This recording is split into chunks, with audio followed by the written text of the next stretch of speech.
Welcome to another exciting edition of Sonographic Chalk Talk. I'm Rob Ferre, and today we're going to be talking about ocular ultrasound.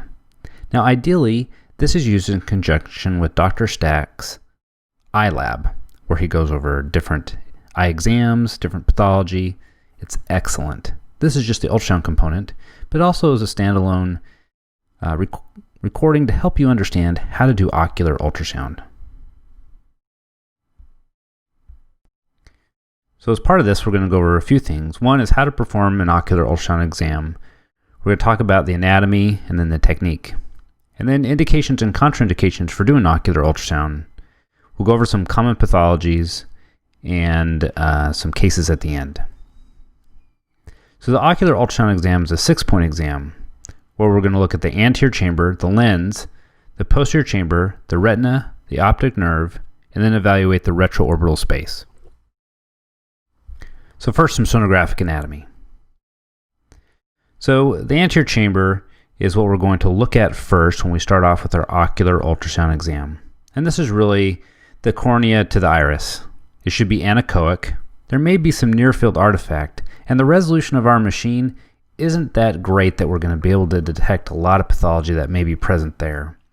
But we will be able to see if there's a foreign body or some layering that may be present with infection or hemorrhage in the anterior chamber. Next, we're going to look for the lens. And the lens should be just immediately posterior to the iris in the midline. It will be a rounded line, and we're only going to see the posterior aspect of it when we look for this. Now, what pathology exists that we may be looking for? Well, subluxation and dislocation are what we're going to be looking for. But normally we're going to see the lens located. Next thing that we're going to look at is the posterior chamber, and this is the iris to the retina. This space should be anechoic. What pathology might be present? Well, foreign bodies and hemorrhage. Next is the retina. The retina is really the back of the eye. It's continuous with the choroid, and it's really important to know where it inserts. The retina inserts at the optic nerve head and at the ora serrata. This is important when differentiating between a retinal detachment and a posterior vitreal detachment.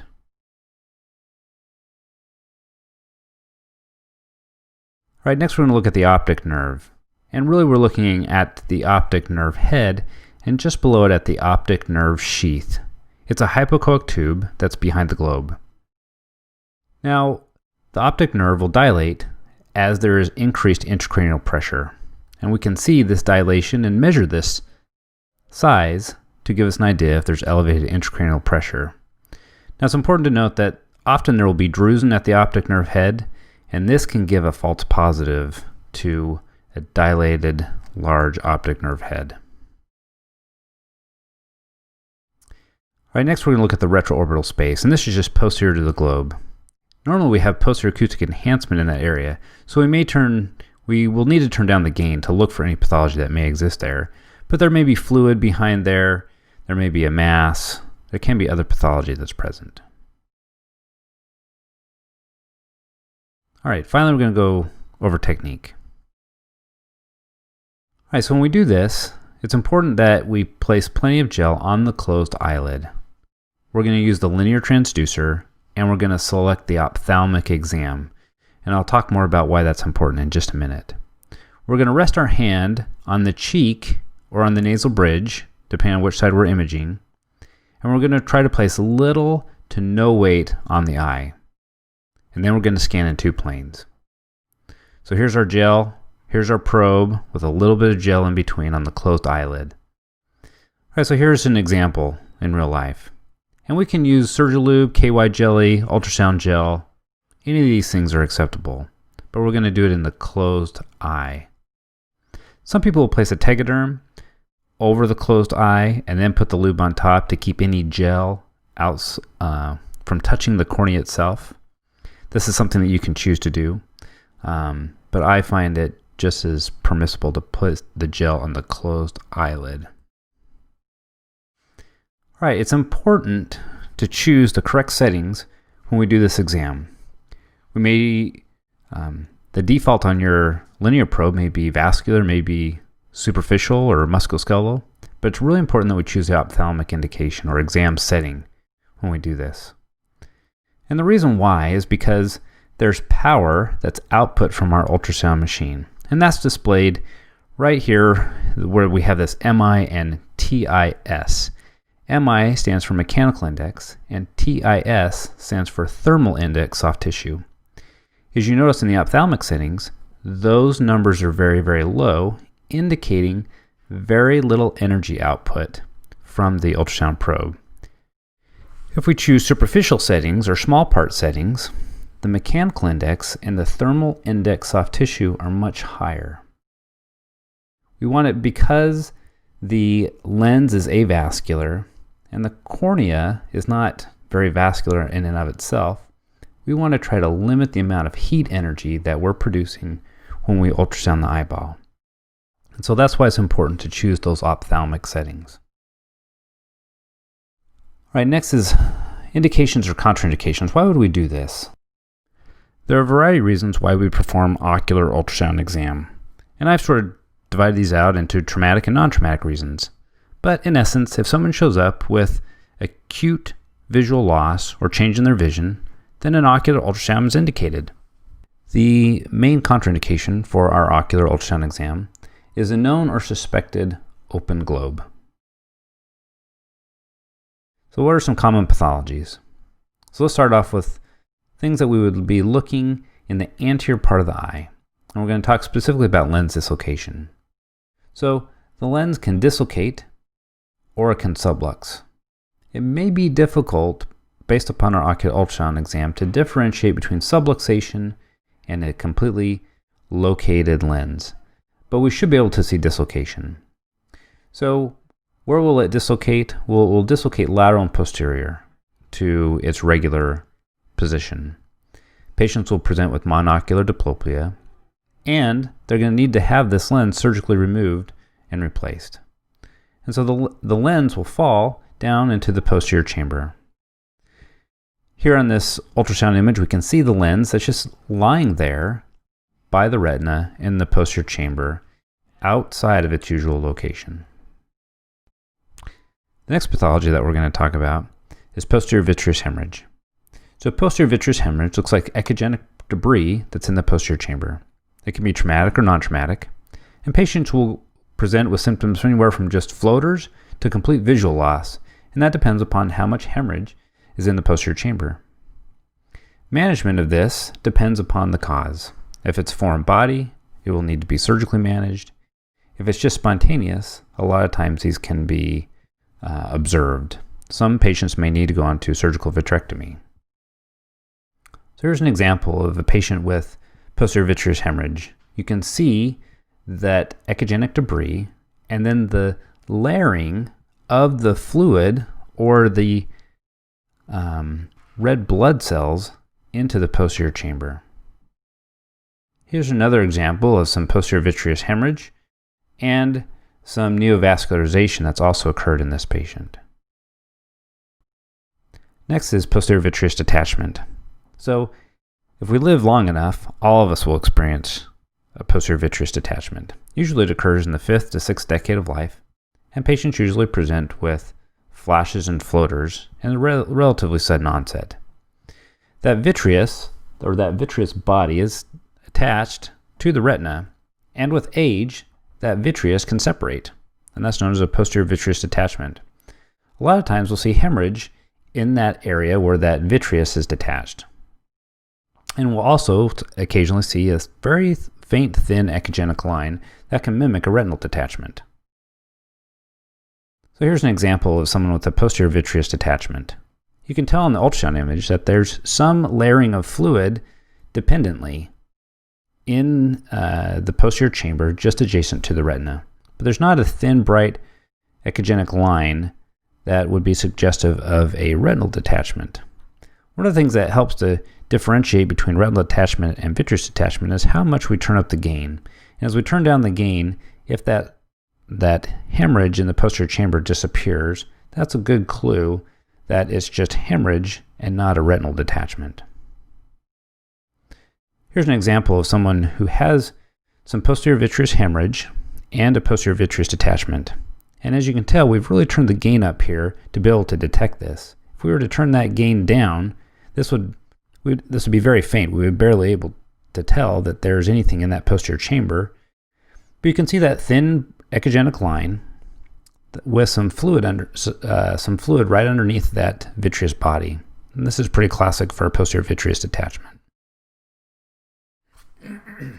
Here's another example of a posterior vitreous detachment with some surrounding hemorrhage. You can see that small linear line at about 7 to 8 o'clock. And this is one where it may be difficult to tell with ultrasound and distinguish whether this may be a small retinal detachment versus a posterior vitreous detachment. And this is where adjusting gain will be very important. All right, our final example of a posterior vitreous detachment. This one occurs just right at the optic nerve head. You can see some fluid there. You can see a bright echogenic line. But this bright echogenic line and this fluid is completely on top of the optic nerve head. Because the retina attaches right here at the optic nerve head and doesn't extend beyond the optic nerve head, this linear echogenic line and this fluid is due to a posterior vitreal detachment and not a retinal detachment. All right, next is retinal detachment. So this is really the main crux of why I do most of my ocular ultrasound exams clinically. So a retinal detachment is caused when the sensory retina detaches from the retinal pigment epithelium. Again, they usually present with flashes and flutters similar to a posterior vitreal detachment. They're also classically described as a falling curtain or an area of blackness that continues to expand slowly as time progresses. They may complain that part of their visual field has been painted black and they can no longer see it. The treatment for this is surgical. All right, here's a classic example of a retinal detachment. This patient came in presenting of visual loss that had occurred about 6 hours ago.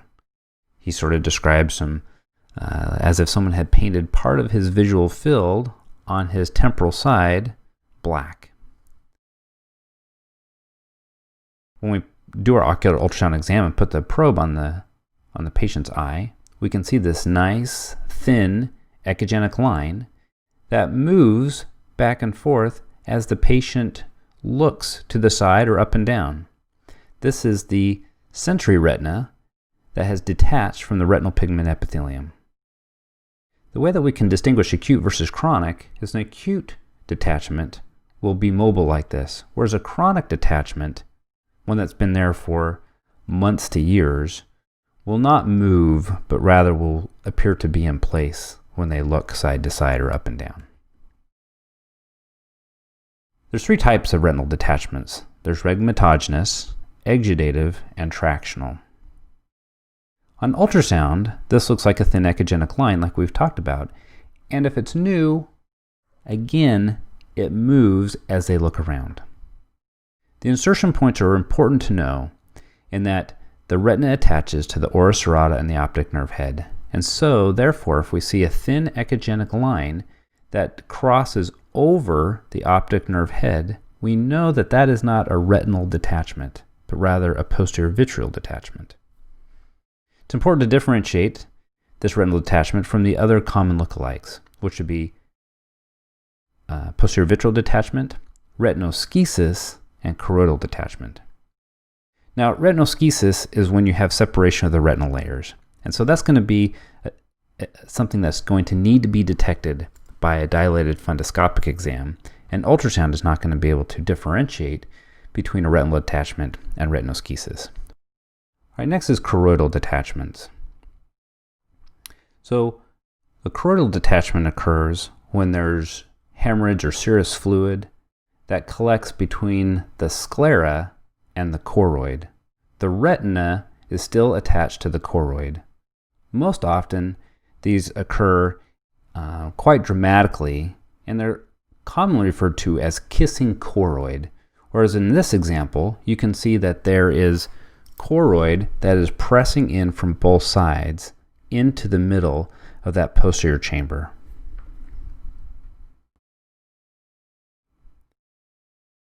So again, here's some more examples of retinal detachment. Again, this nice thin echogenic line.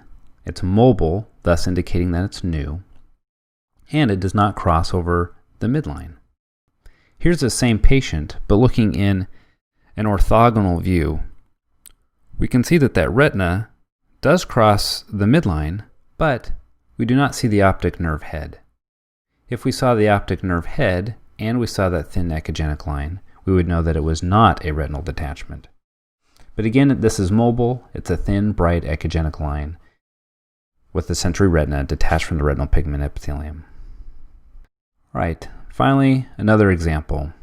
This is a small retinal detachment, and you can see as we fan the probe back and forth that it originates from the optic nerve head and then spreads from there.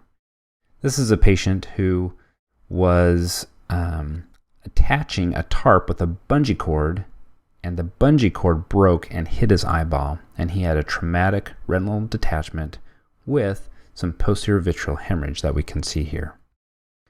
All right, one final example of a retinal detachment. Again, you can see this thin, nice echogenic line, which is the sensory retina, that's detached from the retinal pigment epithelium.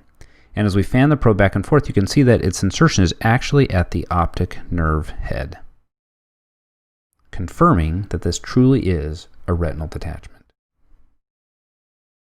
All right, so let's just compare and contrast, just so that we truly understand the difference between this retinal detachment and posterior vitreal detachment. So on the left, we have a posterior vitreal detachment. There's some associated hemorrhage in the posterior chamber. We've had to turn up the gain significantly just to even see it. And we can see that there's a nice thin echogenic line, not very bright. It's a very faint thin echogenic line with some fluid behind it. Okay, again, our image on the left, posterior vitreal detachment. This is very subtle. There's just a little bit of fluid layering out. But the important thing is this patient came in complaining of flashers and floaters, and we didn't find a retinal detachment. As opposed to this patient here on the right, where we see a nice thin echogenic bright line that arises on the nasal side, and it attaches at the oris serrata right here at the very top, next to the ciliary body. If we had the patient look side to side, we would see that this was mobile, indicating that it was acute. Finally, in summary, the sonographic ocular exam is a 6-point exam. We're going to start anterior, and we're going to work our way posterior, and we're going to look and ensure that we're seeing normal or pathologic findings. It's important that we choose the ophthalmic settings when we start our exam. The most important thing clinically that I think that we're using this for is retinal detachment. And it's important to know that the retina inserts at the oris serrata and the optic nerve head. And it's important to understand that, to distinguish that from a posterior vitreal detachment. If we see that thin echogenic line crossing the optic nerve head, or we turn that far gain down and that bright echogenic line goes away, that's a sure sign that we're looking at a posterior vitreal detachment and not a retinal detachment. All right, thanks.